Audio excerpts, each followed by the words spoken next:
નમસ્કાર, આપ જોઈ રહ્યા છો સ્પાર્ક ટુડે ન્યૂઝ। વાપી નજીક સલવાવ વિસ્તારમાં એક મોટી ચોરીની ઘટના સામે આવી છે। ગઈકાલે રાત્રે સલવાવમાં આવેલી જેપી ઇન્ડિયા ટ્રાન્સપોર્ટ કંપનીની બિલ્ડિંગમાં ત્રાટકેલા તસ્કરો 16 લાખ રૂપિયા ભરેલી તિજોરી ઉઠાવી ગયા।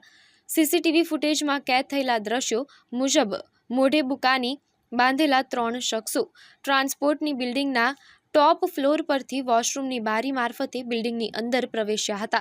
તેમણે તિજોરી તોડવાની મહેનત કર્યા વિના આખી તિજોરી જ ઉપાડીને ટ્રાન્સપોર્ટ કંપનીના પાર્કિંગમાં લઈ ગયા હતા, જ્યાં કટર મશીન વડે તિજોરી તોડીને અંદર પડેલી 16 લાખથી પણ વધુની માતબર રકમની ચોરી કરી હતી। સવારે ઘટનાની જાણ થતાં ટ્રાન્સપોર્ટ સંચાલક અને કર્મચારીઓએ તુરંત પોલીસને જાણ કરી હતી, જે બાદ વાપી ટાઉન પોલીસ, વલસાડ જિલ્લા એલસીબી અને ઉચ્ચ અધિકારીઓની ટીમ ઘટના સ્થળે પહોંચી ગઈ હતી અને આરોપીઓને પકડવા માટે તપાસ શરૂ કરી દીધી હતી। અમદાવાદ મુંબઈ નેશનલ હાઈવે અને રેલવે ટ્રેક વચ્ચે આવેલા આ કોમર્શિયલ વિસ્તારમાં અનેક ટ્રાન્સપોર્ટના ગોડાઉન્સ અને ઓફિસો આવેલી છે।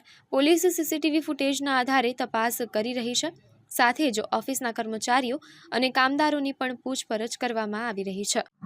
ડુંગરા પોલીસ વિસ્તારના સલવાવ ખાતે જેપી ઇન્ડિયા નામની એક કંપની છે, જેનું પોતાનું બિલ્ડિંગ છે। એ જેપી ઇન્ડિયા કંપનીમાં ગઈકાલે રાત્રે એક ઘરફોડનો બનાવ બન્યો છે।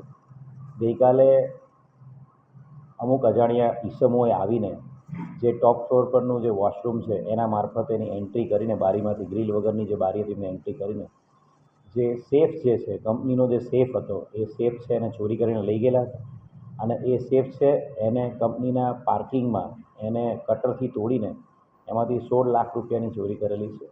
બનાવની ગંભીરતાને ધ્યાને રાખીને DYSP Vapi division, crime branch, SOG, concern થાણા પ્રભારી તમામ લોકો આ બનાવની ગંભીરતાને ધ્યાને રાખીને વિઝિટ કરેલી છે અને જે પણ ટેકનિકલ અને હ્યુમન ઇન્ટેલિજન્સ તેની પર વર્કઆઉટ ચાલી રહ્યું છે અને ગુનો શોધી કાઢવા માટે ક્રાઇમ બ્રાન્ચ, એસઓજીની ટીમો ડુંગરા પોલીસ સ્ટેશનના ડિસ્ટાફની ટીમ સાથે સંપર્કમાં રહીને આગળ કાર્યવાહી કરી રહી છે।